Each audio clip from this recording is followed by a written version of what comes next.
vais vous demander d'accueillir. Non, pardon, vous étiez très, très admiratif. Hein.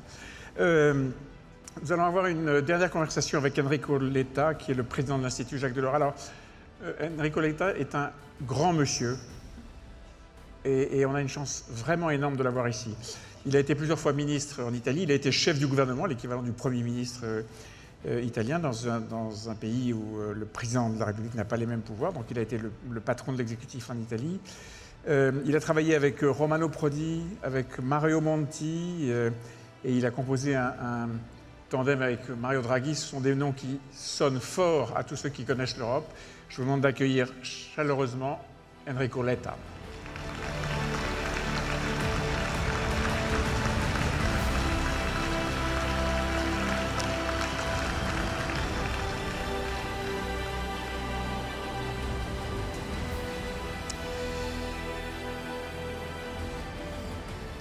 Je ne sais pas si en Italie, les titres restent à vie. Un Premier ministre en France, on l'appelle toujours Monsieur le Premier ministre. Je ne sais pas si je dois vous appeler Monsieur le chef du gouvernement. Non, on s'appelle par nom, Enrico. Enrico.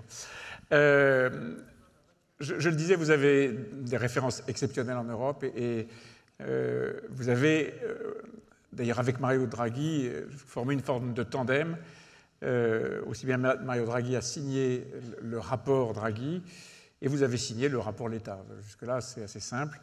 Mario Draghi, rapport sur la compétitivité, rapport qui date d'il y a 18 mois à peu près, et vous avez en parallèle élaboré et signé un rapport sur l'avenir du marché unique et sur l'émergence, l'intégration des marchés financiers.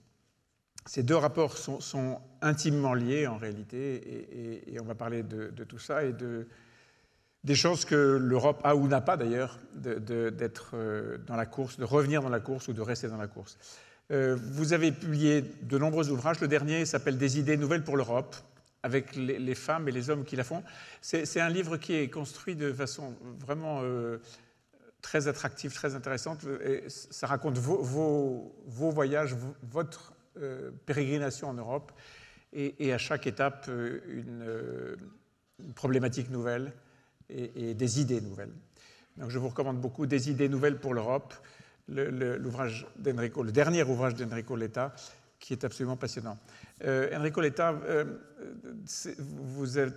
nous sommes à quelques jours de la présentation, après la présentation par Ursula von der Leyen, la présidente de la Commission européenne, de ce qu'on appelle la boussole, c'est-à-dire une forme de rétropédalage de l'Europe, il faut dire les choses comme elles sont, par rapport à une espèce de surréglementation et d'obsession de créer des normes et de recréer des normes et de surnormer le pays. La boussole s'appuie sur ces deux rapports, comme je l'ai dit, le rapport Draghi et le rapport Letta. Qu'est-ce que vous avez mis dans votre rapport? C'est quoi le fond de votre rapport? Premièrement, merci. C'est un grand plaisir d'être là. La chose la plus intéressante aujourd'hui est le fait que on a perdu de compétitivité, on a perdu de vitesse. On voit que les États-Unis, la Chine, les BRICS sont en train de nous dépasser de nous surmonter sur beaucoup de sujets, dans beaucoup de domaines économiques. Et on est là, on cherche de comprendre pourquoi. On manque d'innovation, on manque de capacité de prendre les risques, trop de règles. Vous en avez parlé, hein, j'ai écouté cet après-midi, c'était un peu tout sur ça. Moi, je pense qu'il y a un sujet qui est un sujet à la fin central de tout ça et qui est lié au fait que quand le marché unique a été créé par Jacques Delors, fin années 80, les pays membres ont décidé que, puisqu'ils étaient à l'époque assez grands pour faire tout seuls dans quelques domaines du marché unique, ils ont décidé que quelques domaines restaient pour les pays membres et ne passaient pas au niveau européen. Et ces domaines, c'est les trois grands domaines qui aujourd'hui sont les domaines sur lesquels on perd de compétitivité. Les marchés financiers, l'énergie, les télécoms. D'accord. Le marché unique s'est consolidé dans le reste. On a aujourd'hui tous dans nos poches la même monnaie. C'est la ultime intégration du marché unique. Mais les trois, non. Vous êtes tous des gens qui, chaque jour, vous avez affaire avec une autorité. Et normalement, si vous êtes dans l'énergie, dans les télécoms et dans les marchés financiers, votre autorité de référence n'est pas comme la Banque centrale européenne, elle n'est pas européenne, votre autorité de référence est nationale. C'est l'autorité des marchés financiers, par exemple, ou c'est l'autorité des communications, ou de l'énergie et du gaz. Ça veut dire que chacun des 27 a sa propre autorité. Donc, quelle est la conséquence? Que ces trois domaines sont des domaines capés au niveau national. Donc, la conséquence de tout ça est que quand le marché unique a été créé, je raconte ça toujours et les gens sourient, mon pays, l'Italie, était aussi puissant économiquement que la Chine et l'Inde mises ensemble. C'est fou. C'est fou, mais c'est comme ça. Aujourd'hui, évidemment, ils sont 20 fois plus grands. Mais nous, on est restés dans ces trois domaines, ceux qu'on était il y a 30 ans. Quelle est la conséquence? Que, par exemple, dans les télécoms, puisqu'on est resté fragmenté, comme on était fragmenté il y a 30 ans, on se trouve dans une situation dans laquelle, il y a 30 ans, le monde parlait européen dans les télécoms. On se rappelle, les moins jeunes d'entre nous, le GSM, le 3G, c'était technologie européenne. Les grandes marques, tout était européen. Aujourd'hui, tout est chinois ou américain. Tout est américain à la fin. Et la même chose dans les autres domaines. Je ne veux pas être long dans tout ça, mais mon rapport pointe le doigt sur ces trois sujets et se dit que sans faire beaucoup d'idéologie, ce n'est pas une lutte idéologique entre pro-européens ou anti-européens. Là, il faut être pragmatique. À cause de cette fragmentation, on est en train de faire des cadeaux, franchement, à des gens qui ne méritent pas de cadeaux. On est en train de créer plein d'emplois aux États-Unis, plein d'emplois en Chine, parce que notre fragmentation fait en sorte que nos capitaux s'en vont, notre épargne, on calcule qu'à cause de cette fragmentation, il y a 300 milliards d'euros par an, 300 milliards, chiffre de la Banque centrale européenne et de la Banque de France, 300 milliards d'euros par an qui s'en vont aux États-Unis, épargne de nous, les Européens, qui se transforment en actions qui renforcent les entreprises américaines, qui reviennent en Europe acheter nos entreprises européennes avec l'argent de nous, les épargnants européens. C'est un suicide total qu'on est en train de faire. Et tout ça à cause de la fragmentation. Je pourrais faire plein d'exemples sur les dégâts de cette fragmentation, mais en effet, ça c'est le point central de tout. Et moi je cherche de proposer dans le rapport, vous avez parlé des voyages, le rapport est issu d'un voyage, parce que le jour que j'ai reçu ce mandat, Jacques Delors était encore vivant, je lui ai parlé de ça, et il m'a dit, pour faire ce rapport, il faut absolument que tu ne te renfermes pas dans un bureau au Berlaymont à Bruxelles. Il faut que tu voyages partout parce que le marché unique, c'est les gens. Donc il faut que tu ailles à la rencontre des gens. Et surtout, il m'a dit aussi, quand tu vas dans les pays membres, ne te limite pas au capital. Ouais. Si tu te limites au capital, tu ne comprends rien d'un pays.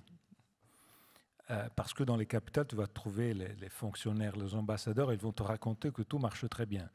Il faut que tu ailles dans les provinces. Moi, je suis un provincial. Mes deux villes clés de ma vie ont été Pise, ma ville natale, et Strasbourg, ville dans laquelle j'ai passé mon enfance. Donc, j'aime beaucoup la province, et c'est là qu'on voit les gens, comment ils vivent. Donc, j'ai fait 9 mois de voyage. Dans le livre, je raconte 400 rencontres, et franchement, pour moi, c'était ravissant tout ça. Alors comment est-ce qu'on fait pour faire l'intégration des marchés financiers? Parce que c'est un débat colossal. Tous les patrons de banques et d'assurance en parlent. On est aujourd'hui à la période de la publication des résultats d'entreprise et il n'y a pas un chef d'entreprise dans l'univers de la finance qui nous dise il nous faut le marché unique, l'intégration financière. Premièrement, il faut clairement faire en sorte que ce ne soit pas seulement une priorité pour les experts de finance. Jusqu'à maintenant, ça a été le grand problème, je pense, ça a été là. Si ça reste un sujet pour les gens de finance, de banque et tout ça, ça ne va jamais marcher parce qu'il faut qu'il y ait un grand moment de poussée politique générale. Jacques Delors disait « On ne tombe pas amoureux du marché unique ». Il avait raison, je pense. Ce n'est pas un sujet sur lequel on tombe amoureux. Donc, il faut partir par savoir que la finance sert à quelque chose de plus que faire de l'argent avec de l'argent. La finance est fondamentale pour la compétitivité, pour l'économie réelle. Et dans le cas fondamental que je cherche de toucher dans le rapport, sans un revirement du système financier européen, intégré et bien directionné, on ne va jamais aboutir au financement de la transition.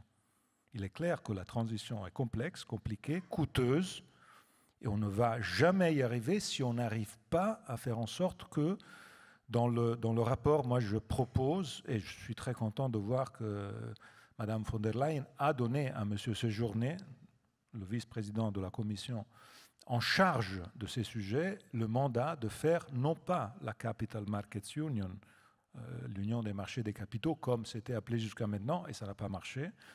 Moi, j'ai proposé que ça change aussi de nom. Nomina sunt consequenze rerum, disait Dante. Et donc de dire il faut faire la Savings and Investments Union, l'union de l'épargne et de l'investissement. Qu'est-ce que ça veut dire? Il faut qu'on construise des instruments qui deviennent des incitations à l'épargne, à devenir investissement dans les grands biens communs européens, une partie aussi sur la question de défense, là aussi c'est un autre sujet. Bien sûr. Et tout ça, ça peut marcher, mais pour faire ça, il faut partir par deux considérations qui doivent devenir de domaines de grande conscience générale. La première, c'est que fragmenté comme on est aujourd'hui, c'est un suicide. Je vous fais un petit exemple. Oui. Chacun d'entre nous ici, vous êtes ravis d'être à Deauville, vous allez passer une belle soirée, vous avez passé de belles heures ici, vous avez acheté quelque chose. Vous allez payer un restaurant ce soir. Et vous allez le faire en paiement électronique. J'espère bien que ce ne soit pas en cash, que ce soit en paiement électronique. Mais quand vous allez sortir votre carte de crédit, rappelez-vous de ce que je suis en train de vous dire. Nous, les Italiens, on ne paierait jamais avec une carte de crédit française. Vous, les Français, vous ne paierez jamais avec une carte de crédit écrite en allemand. Les Allemands se sentiraient humiliés de payer avec une carte de crédit espagnole. Et on est tous ravis et contents de ne payer qu'avec des cartes de crédit américaines. Vos cartes de crédit, elles ont toutes en bas le choix entre trois symboles. Ce sont trois symboles américains. Je n'ai rien contre eux. Ils sont très bons dans leur métier. Je suis en train de dire que c'est la faute à nous. C'est la faute à nous. Parce qu'à cause de notre fragmentation, on préfère être médié par les Américains. Et vous pouvez me dire, mais je m'en fiche de quel pays est la carte de crédit, pourvu que ça marche. Mais ce n'est pas évidemment ça, hein, parce que payer avec des cartes de crédit européennes ou non européennes, ça change en termes de pouvoir économique. Imaginez-vous le transfert de données que chaque paiement comporte. Je fais cet exemple parce que c'est l'exemple, je pense, le plus flamboyant de tous. Ouais. Mais ça vous donne l'idée du fait qu'en Europe, dans les marchés financiers, il est pratiquement impossible qu'un protagoniste européen devienne un champion européen. Parce qu'il n'y a pas de protagoniste européen, précisément? Parce que les marchés sont nationaux. D'accord. Et les marchés sont nationaux, ils sont tellement nationaux qu'aujourd'hui, vous avez vu dans les journaux, depuis 3 mois, 4 mois, il y a un discours entre une banque italienne, une banque française, une banque allemande. Et à la fin, peut-être ça ne va jamais aboutir. À cause de quoi? À cause du fait qu'on pense que c'est un merger cross-border. En vérité, il n'y a aucun border entre Italie et Allemagne. Il n'y a pas de frontière, donc ce n'est pas un merger cross-border. Ce sont deux banques européennes qui se parlent. Mais à la fin de tout ça, moi, je ne suis pas encore arrivé à trouver un Allemand qui me dise un argument qui ne soit pas que ce ne soit pas on ne peut pas accepter que les Italiens nous achètent une banque. Point. Il n'y a pas d'autre argument que ça. Et si on reste avec ces sujets, on ne va jamais construire quoi? L'Airbus des banques, l'Airbus des assurances, l'Airbus de l'asset management. Parce que, en fait, pourquoi je cite l'Airbus? Parce que sur l'Airbus, on gagne. Sur l'Airbus, les Américains perdent. Parce qu'on a un Airbus. Si on en avait 27, ce seraient les Américains à gagner. Et l'Airbus aurait pu être un sujet de souveraineté, comme la finance est un sujet de souveraineté. Au fond, quand les Allemands et les Italiens regardent le sujet que vous citez, la première réflexion qui vient à l'esprit, c'est la souveraineté, la défense de la souveraineté. À part ce sujet-là, qui est un sujet d'opinion publique qui peut se travailler, après tout, quels sont les autres obstacles? Je vous raconte l'autre obstacle qui est surmontable, je pense, sur un sujet sur lequel je vais vous faire un autre petit sourire, qui est le suivant. Depuis un mois, je commence à travailler en Espagne, à Madrid, à l'université, et donc je prends un petit appart et je loue cet appartement.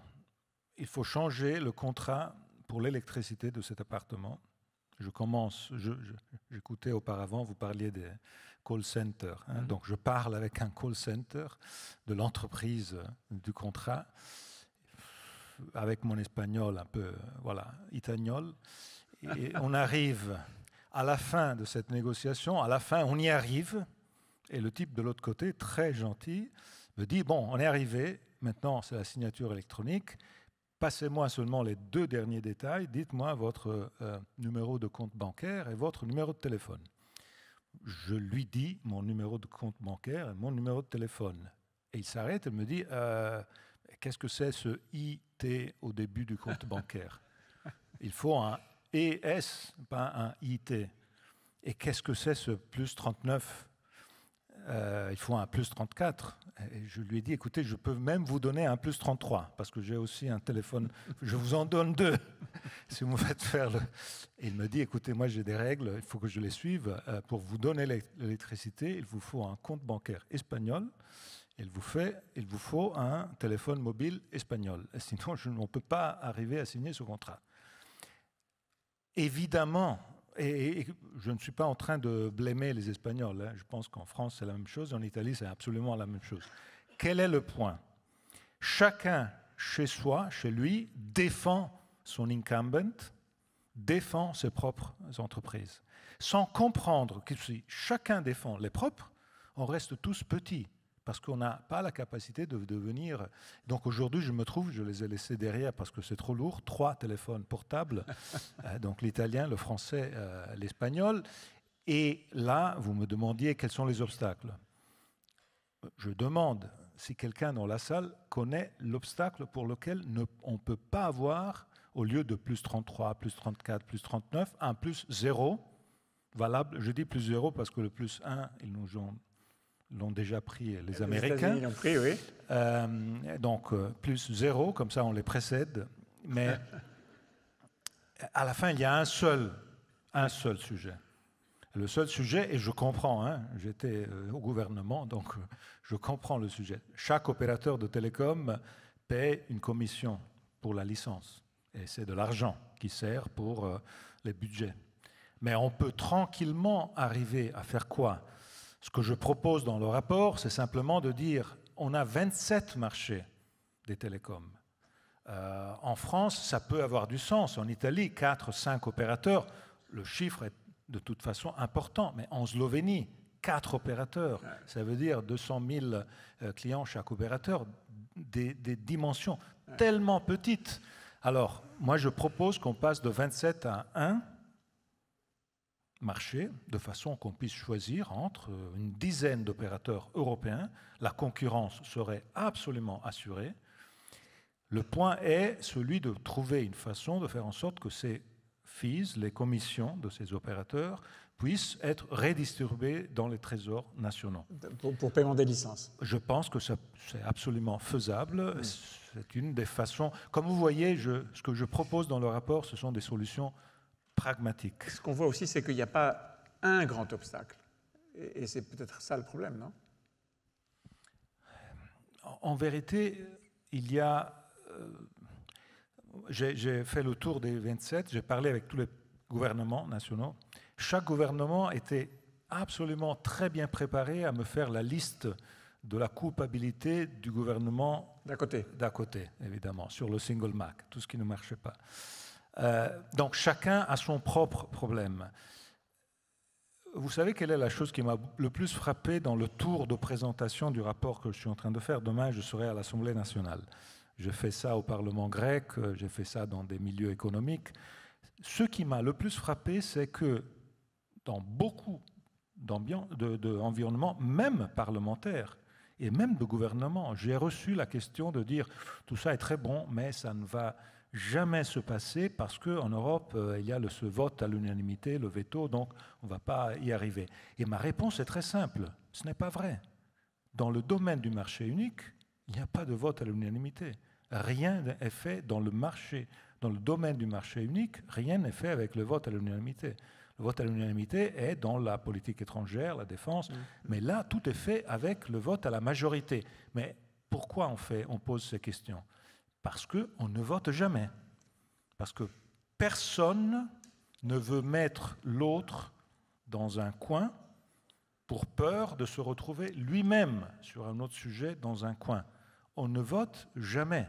Alors que dans les sujets dont on est en train de parler, il y a facilement une majorité. Les 4 grands pays sont d'accord sur les sujets, par exemple, de l'intégration des marchés financiers.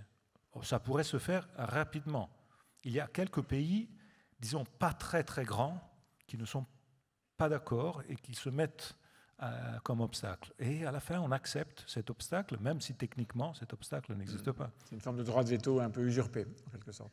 Pourquoi est-ce que la Commission européenne ne met pas tout son poids? On voit bien qu'elle a été sensible au fait qu'il y avait dans les opinions publiques une forme de ras-le-bol de la norme, de la surréglementation, dans les entreprises, un ras-le-bol de l'excès de RDS excessif, ou en tout cas à marche forcée. Dans l'automobile, cette façon qu'on a d'imposer en fait, aux clients d'acheter des voitures électriques, sinon les constructeurs paieront des amendes, et les paieront d'ailleurs aux constructeurs étrangers, ce qui est une façon de subventionner les étrangers contre les Français ou les Européens. Pourquoi est-ce que la Commission européenne ne se saisit pas de ça? La Commission européenne, dans la précédente législature, a fait un très important revirement conceptuel. Moi, j'ai beaucoup apprécié ce que Thierry Breton a fait sur beaucoup de domaines. La politique industrielle est entrée dans les... ça n'existait pas, en fait. Maintenant, beaucoup de gens me demandent, mais tu vois, Trump, là, il est arrivé 10 jours, il a signé des trucs, il est parti, il a commencé, alors qu'en Europe, on discute les rapports et tout ça. Moi, je pense qu'il faut être conscient que l'Europe est une construction unique dans laquelle on a ensemble le niveau national et le niveau européen. On n'aura jamais un président de l'Europe qui signe, impose, parce que les gens n'accepteraient jamais ça. Ce qui se fait en Europe, c'est qu'il faut créer un consensus entre les leaders sur une ligne à suivre. Ce qui est important aujourd'hui, c'est que ce consensus est là. C'est-à-dire, vous avez cité la boussole de compétitivité de la semaine passée. Il est vrai que ce sont des intentions, ce n'est pas les ordres opérationnels, mais il est vrai que ces intentions vont toutes dans la bonne direction. Et dans beaucoup de cas, c'est un revirement très important. Et dans beaucoup de cas, il y a des solutions, je pense, très importantes. Et évidemment, moi, je suis biaisé, parce que quelques-unes de ces solutions, c'est les solutions que j'avais mises dans le rapport. Mais, par exemple, je vous en cite une. Vous parliez de la question de la réglementation excessive. D'où vient une grande partie de cette réglementation excessive? D'un mot fantastique qu'en France vous utilisez, qui est, je pense, unique, qui rend très bien l'idée, c'est le millefeuille. Alors, le millefeuille, pas le millefeuille... millefeuille administratif. C'est le grand problème. D'où vient ce problème? Du fait qu'on est 27. Et dans des cas, il y a aussi des régions. L'Espagne, l'Allemagne, 17 régions d'un côté, de l'autre. Donc, l'entrepreneur travaille non pas sur un level playing field, mais sur une situation totalement fragmentées, toutes complètement différentes des États-Unis ou de la Chine. Donc, quel est le point et quelle est la proposition que j'ai faite? Et là, la France, pour moi, a été décisive, parce que je vous avoue que cette proposition, je l'ai élaborée avec de l'expertise française. Et celle de dire, on ne va jamais y arriver si on se prend contre les États membres en disant, il faut effacer le droit des affaires nationales. On ne va jamais y arriver. Chacun va dire, bon, le mien date de 1753, c'est historique, on ne peut pas effacer l'histoire, etc.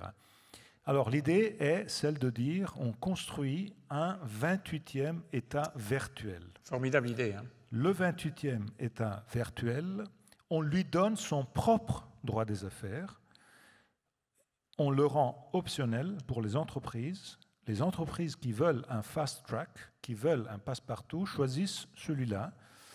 Évidemment, le vrai sujet est qu'il faut un accord entre les États membres, à dire on accepte qu'on ne va pas effacer le droit national, mais vous acceptez l'application de ce droit optionnel, de ce passe-partout optionnel. Pour prendre une image simple, c'est la création d'un Delaware en Europe. C'est exactement ça. C'est l'idée de dire Delaware, c'est un État physique aux États-Unis, petit mais physique, mais ça a changé complètement la compétitivité américaine. Les Américains aussi avaient Californie, Texas, Miami, c'était totalement différent. Avec Delaware, tout a été intégré.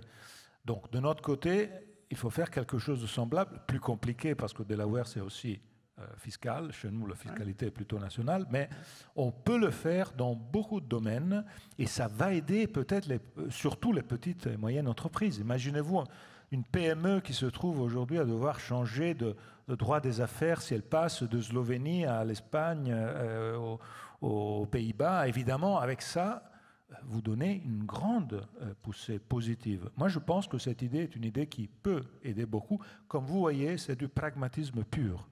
Moi, je suis très pro-européen. Mais ce que j'ai voulu proposer, on ne m'a pas demandé, dis-nous tes idées sur l'Europe. Dis-nous ce que tu penses que l'Europe pourrait faire dans la situation présente pour chercher de faire en sorte qu'on puisse aller de l'avant, intégrer davantage, éviter ce gaspillage de jobs qui s'en vont aux États-Unis. Vous savez, hein, l'histoire des jobs dans la défense. On a acheté 140 milliards d'euros de matériel militaire pour aider les Ukrainiens. On a bien fait à le faire, il faut continuer. Mais à cause du fait qu'on ait 27 systèmes de défense séparés qui ne se parlent pas entre eux. Les industries de défense se parlent très peu. Pas d'interopérabilité. Et donc on se trouve à faire en sorte que 80% de ces 140 milliards d'euros ont été dépensés, argent de nous tous, hein, contribuables européens. On a créé centaines de milliers d'emplois en Michigan, Pennsylvanie, Anatolie, Corée du Sud. Alors je pense que la chose la plus naturelle, c'est l'argent du contribuable sur la défense. Il reste et il crée des emplois dans le pays ou dans l'Union européenne. Vous connaissez très bien l'Europe, Enrico Letta, et vous disiez la boussole aujourd'hui a changé la direction et c'est très bien parce qu'on s'est trompé. J'ai deux questions au fond très simples. Pourquoi est-ce qu'on s'est trompé et qu'est-ce qui ferait qu'on aurait aujourd'hui les moyens de corriger la trajectoire? Qu'est-ce qui ferait qu'on aurait vraiment pris conscience de ces erreurs et qu'on serait capable de changer? Je pense que il y a eu une grande erreur qui a été l'erreur de la première décennie de ce siècle, de mon point de vue. Quand on a pensé que le monde était un monde de paix, était un monde irénistique, était un monde de... Et donc on pouvait, nous les Européens, éviter les choses sales. Hein. Et donc l'industrie, on la passe aux Chinois.